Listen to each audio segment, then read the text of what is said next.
Processo civil. A gente falou da exibição de documento ou coisa, agora falar sobre a prova mental da força probante dos documentos. O documento público faz prova não só da sua formação, mas também dos fatos que o escrivão, o chefe da secretaria, tabelião ou servidor declarar que ocorreram em sua presença. Quando a lei exigir instrumento público como da substância do ato,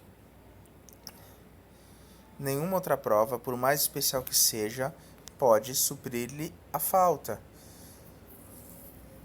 O documento feito por oficial público incompetente ou sem observância das formalidades legais, sendo subscrito pelas partes, tem a mesma eficácia probatória do documento particular.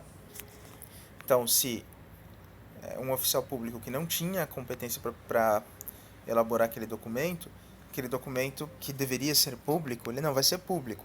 Porém, ele vai ter força de documento particular, porque é um documento. As declarações constantes do documento particular escrito e assinado, ou somente assinado, devem ser verdadeiras em relação ao signatário.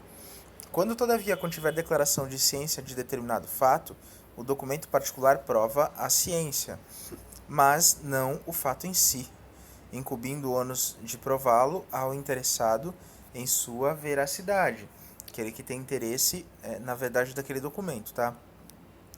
Então, nesse caso,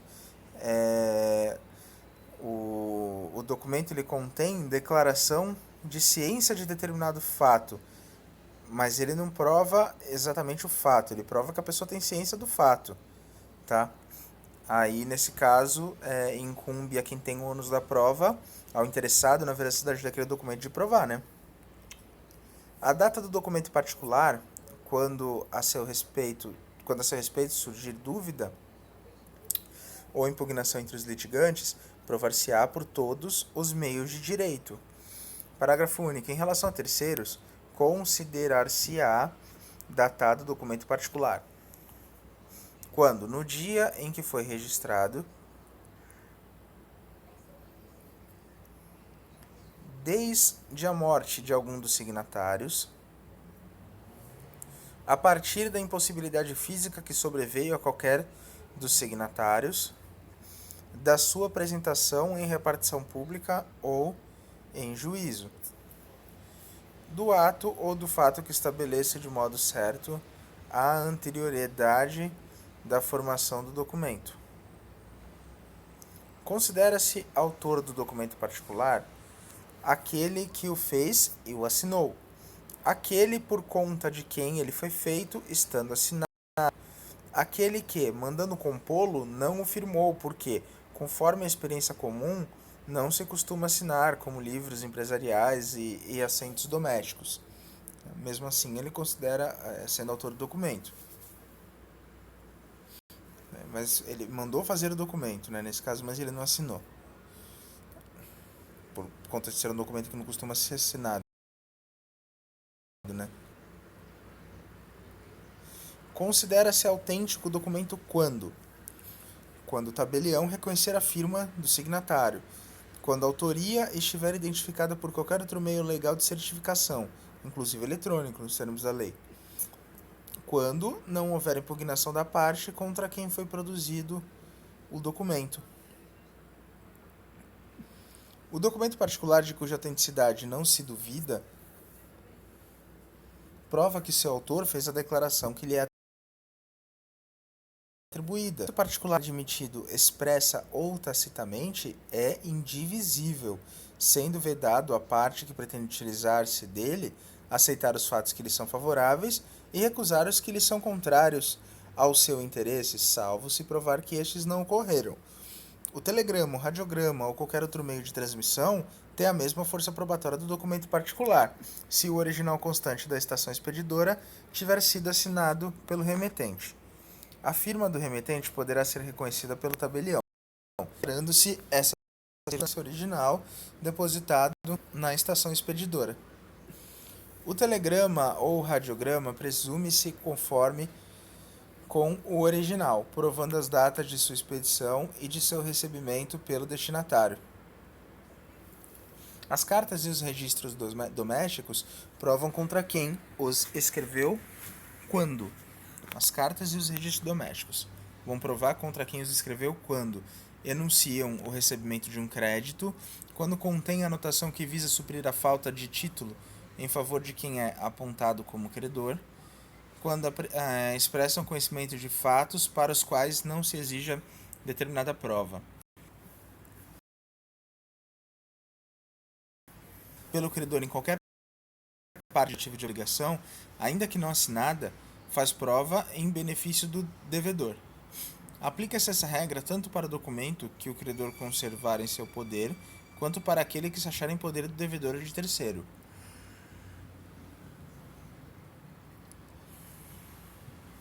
Os livros empresariais provam contra seu autor, sendo lícito ao empresário, todavia, demonstrar por todos os meios permitidos em direito que os lançamentos não correspondem à verdade dos fatos. Os livros empresariais preenchem os requisitos exigidos por lei e provam a favor do seu autor no litígio entre empresários. A escrituração contábil de os fatos que lhe resultam dos lançamentos. Uns são favoráveis ao interesse do seu autor e outros lhe são contrários, ambos serão considerados em conjunto como unidade. O juiz pode ordenar a requerimento da parte a exibição integral dos livros empresariais e dos documentos do arquivo. Na liquidação de sociedade, quando que o juiz pode ordenar, a requerimento da parte, obviamente, a exibição integral dos livros empresariais e documentos do arquivo? Na liquidação de sociedade, na sucessão por morte do sócio e quando e como determinar a lei. O juiz pode de ofício ordenar à parte a exibição parcial dos livros e dos documentos, extraindo-se deles a suma que interessar ao litígio, bem como reproduções autênticas, tá? Qualquer reprodução gráfica, a cinematográfica, fonográfica ou de outra espécie, tem aptidão para fazer prova dos fatos ou das coisas representadas, se sua conformidade com o documento original não for impugnada por aquele contra quem foi produzida. As fotografias digitais e as extraídas da rede mundial de computadores fazem prova das imagens que reproduzem, devendo ser impugnadas, ser apresentadas a respectiva autenticação eletrônica, ou, não sendo possível, realizada a perícia. Então, olha só, isso é interessante. As fotografias digitais e as extraídas da rede mundial de computadores, da internet, fazem prova das imagens que reproduzem, devendo ser impugnadas, ser apresentada a respectiva autenticação eletrônica, ou não sendo possível, realizada a perícia. Tá? Então, as imagens fazem prova daquilo que elas reproduzem. Então, agora, se elas forem impugnadas, aí tem que ser apresentada a autenticação eletrônica ou, se não for possível, realizar a perícia. Se se tratar de fotografia publicada em jornal ou revista, será exigido um exemplar original do periódico, caso impugnada a veracidade pela outra parte. Aplica-se o disposto artigo à forma impressa de mensagem eletrônica.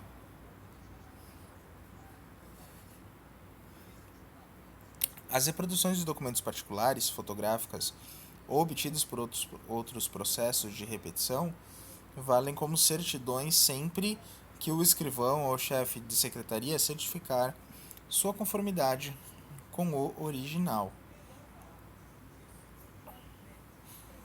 A cópia de documento particular tem o mesmo valor probante que o original, cabendo ao escrivão, intimadas as partes, proceder à conferência e certificar a conformidade entre a cópia e o original.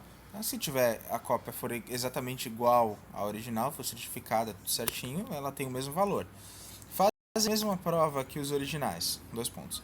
As certidões textuais de qualquer peça dos autos, do protocolo, das audiências ou de outro livro a cargo do escrivão ou do chefe de secretaria, se extraídas por ele ou sob sua vigilância por ele subscritas. fazem a mesma prova que os originais, os traslados e as certidões extraídas por oficial público de instrumentos ou documentos lançados em suas notas. Que mais? As reproduções de documentos públicos, desde que autenticadas por oficial público ou conferidas em cartório com os respectivos originais. Também as cópias reprográficas de peças do próprio processo judicial, declaradas autênticas pelo advogado, sob sua responsabilidade pessoal, se não lhes for impugnada a autenticidade. Também os extratos digitais de bancos de dados públicos e privados, desde que atestados pelo seu emitente, sob as penas da lei, que as informações conferem com o que consta na origem. Também as reproduções digitalizadas de qualquer documento público ou particular, quando juntadas aos autos pelos órgãos da Justiça e seus auxiliares, pelo Ministério Público e seus auxiliares, pela Defensoria Pública e seus auxiliares, pelas Procuradorias, pelas repartições públicas em geral e por advogados, ressalvada a alegação motivada e fundamentada de adulteração.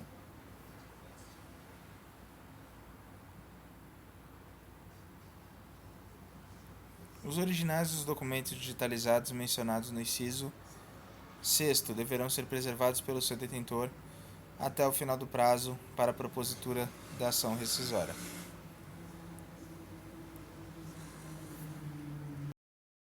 Tratando-se de cópia digital de título executivo extrajudicial ou de documento relevante à instrução do prazo, o juiz poderá determinar seu depósito em cartório ou secretaria. O juiz apreciará fundamentadamente a fé que deva merecer o documento quando em ponto substancial e sem ressalva contiver entre linhas emenda ou borrão ou cancelamento. Olha só, não pode ter, né? Na prova.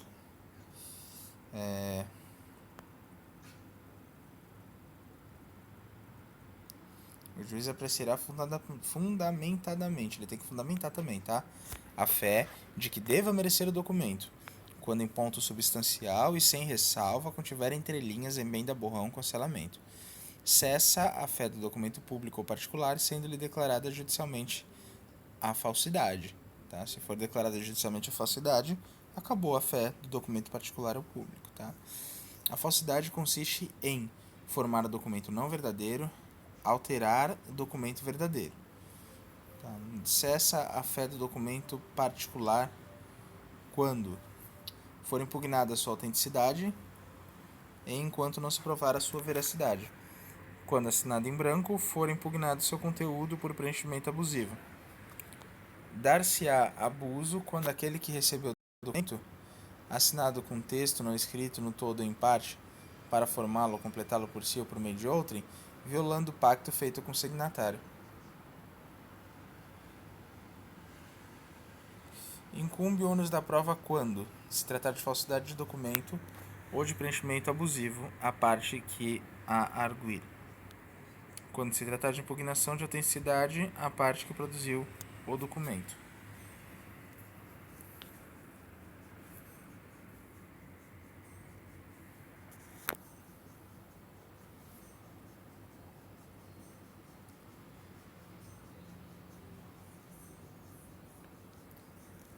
Arguição de falsidade. A falsidade deve ser aplicada no prazo de 15 dias contado a partir da intimação da juntada do documento aos autos. Parágrafo único. Uma vez arguida a falsidade, será resolvida como questão incidental, salvo se a parte requerer que o juiz a decida como questão principal. Então, se a falsidade for arguida, ela será resolvida como questão incidental.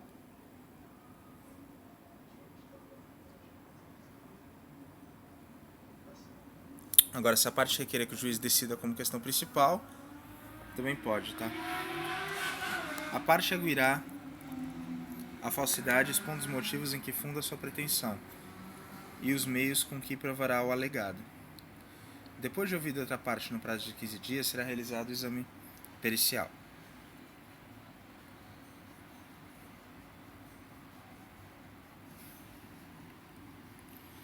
Não se procederá ao exame pericial se a parte que produziu o documento concordar em retirá-lo. A declaração sobre a falsidade do documento, quando suscitada como questão principal, constará da parte dispositiva da sentença, e sobre ela incidirá também a autoridade da coisa julgada. Da produção de prova documental. Incumbe à parte instruir ou a contestação com os documentos destinados a provar suas alegações. Quando o documento consistir em reprodução cinematográfica ou fonográfica, a parte deverá trazê-lo nos termos do caput, mas sua exposição será realizada em audiência, intimando-se previamente às partes. É lícito às partes, em qualquer tempo, juntar aos autos documentos novos, quando destinados a fazer prova de fatos ocorridos depois dos articulados, ou para contrapô-los ao que foram produzidos nos autos. Admite-se também a juntada posterior de documentos formados após a petição inicial ou então, bem como dos que se tornaram conhecidos, acessíveis ou disponíveis após esses atos. Tá? Cabendo à parte que os produzir comprovar o motivo que a impediu de juntá-los anteriormente, incumbindo ao juiz, em qualquer caso, avaliar a conduta da parte, de acordo com o artigo 5º. A parte pode até juntar, mas vai ter que provar por que não fez antes, né? A não ser que seja um fato novo. A parte intimada a falar sobre documento constante dos autos poderá impugnar a admissibilidade da prova documental, impugnar sua autenticidade, suscitar sua falsidade, com ou sem deflagração do incidente de arguição de falsidade, ou manifestar-se sobre o seu conteúdo.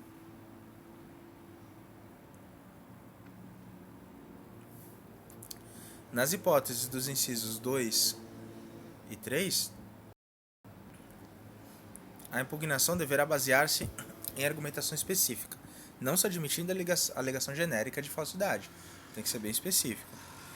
O réu manifestar-se-á na contestação sobre os documentos anexados à inicial, e o autor manifestar-se-á na réplica sobre os documentos anexados à contestação.